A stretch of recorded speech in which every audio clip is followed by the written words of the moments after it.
Good morning, ladies and gentlemen, or good evening or good night, whenever it is that you're watching this.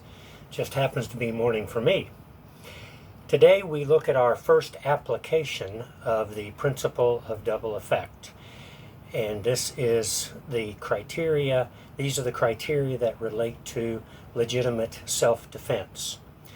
I've included the 4 criteria of legitimate self-defense in your written notes, so you can review those there. And I'll elaborate on them just a little bit to give you an idea of what's going on.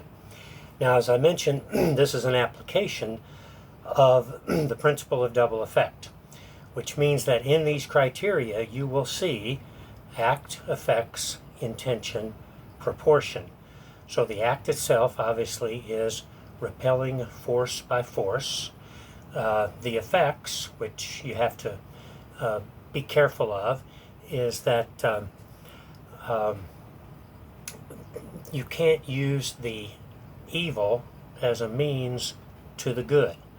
So you'll see that primarily in criterion number 3. You see the act itself primarily in criterion number 2. The intention, you have to intend the good effect, and the evil effect must come about as an unintended side effect. And that you see in criterion number 1, which speaks of motive.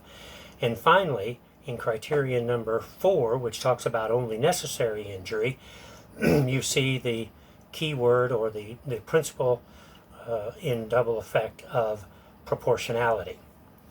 Now, with regard to criterion number 2, force can be used only at the time of the attack.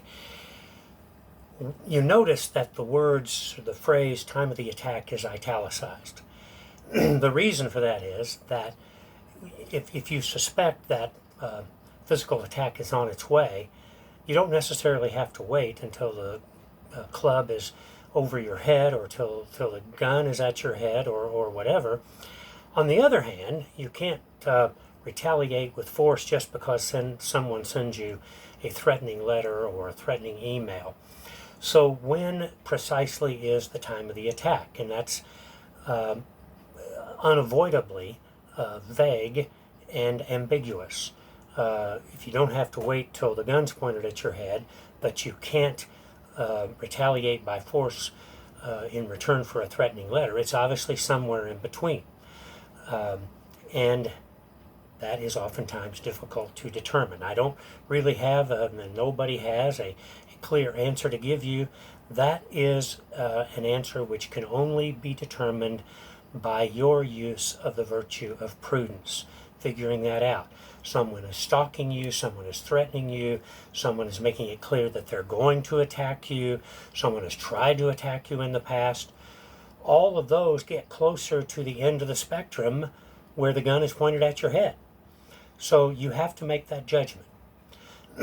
Also, with regard to criterion number 3, that force may be used only if there's no other way of repelling the attack, you can think of things like crying out for help, calling the police, persuading the person, any number of other factors that can be used, all of which you may know from the outset may be futile, and therefore you would not be obligated to use those.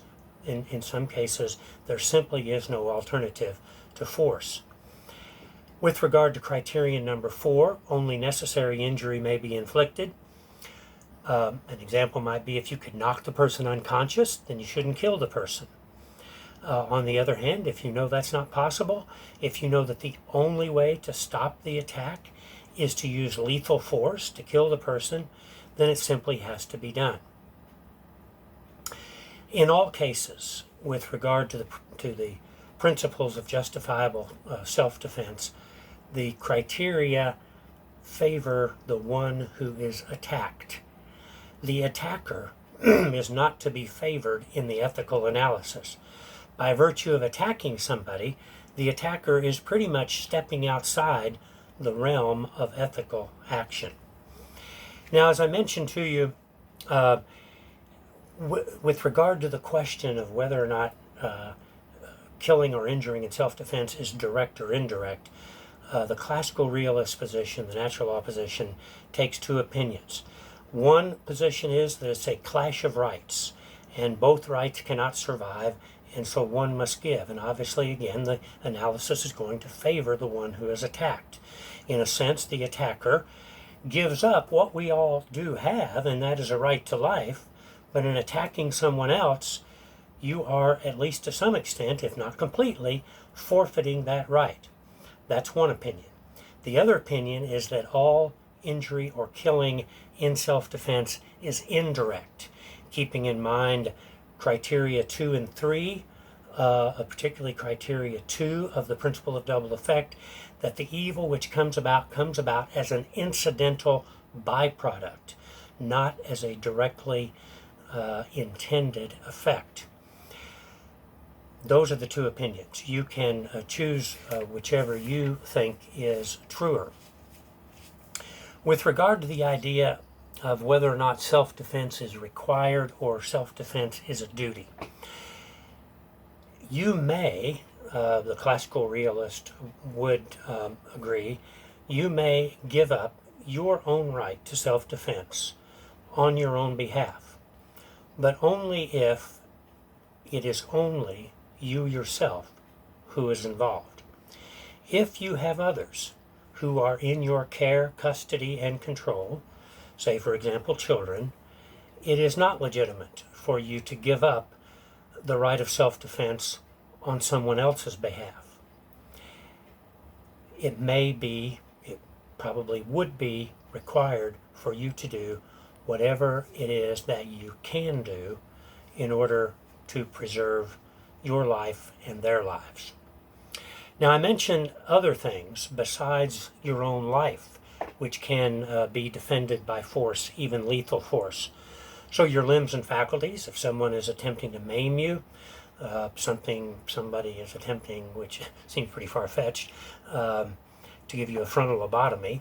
You might remember, if you've ever read the book or seen the movie One Flew Over the Cuckoo's Nest, that's the only way that they ended up controlling the particular patient involved. With regard to frontal lobotomy, I always tell people that I'd rather have a bottle in front of me than a frontal lobotomy.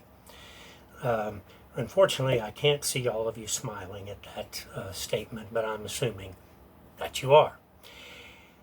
So your limbs and faculties, your liberty, someone's trying to capture you to enslave you, yes, you may respond with force, even lethal force. It takes killing the person to keep that from happening. Your chastity, and by that I don't mean that you're necessarily a chaste person.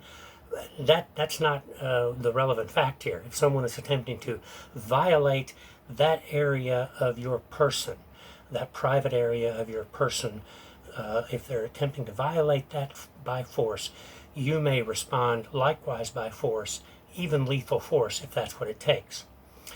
Now, the trickiest one of these is the fifth one, E, material goods of great value. So what would that be? In this day and age, we live in an age of insurance where almost anything of material value is replaceable. And these principles have been around for hundreds of years, if not thousands.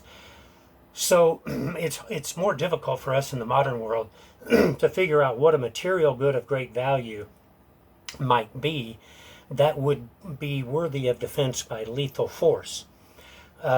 Sometimes, and I would get your feedback on this if we were in the classroom. This would be a place where I would get you to try to give me some answers so you can try to think about this.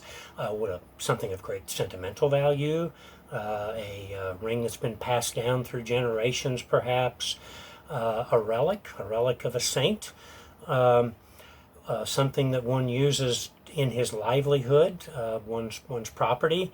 This one's a little bit more ambiguous, but nevertheless, it is one of the things which may be able to be defended by force, even lethal force.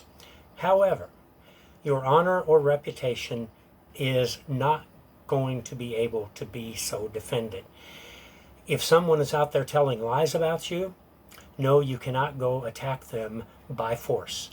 The obvious answer, the obvious response to someone who's out there telling lies about you is to go out and tell the truth. And that's the only appropriate and ethically legitimate response. Self-defense, as it says in number 13, is repelling force by force. So that rules out revenge. That rules out dueling, for example, where two people used to pace off and walk so many paces and then turn around and shoot. And that is more properly described as a combination of murder and suicide. All right, so I think that wraps it up for the first application of the principle of double effect. In the next class, we're going to look at an application of this application. Instead of self-defense on a personal level, we're going to look at self-defense on a national level, and we're going to look at the question of war and the principles of a just war.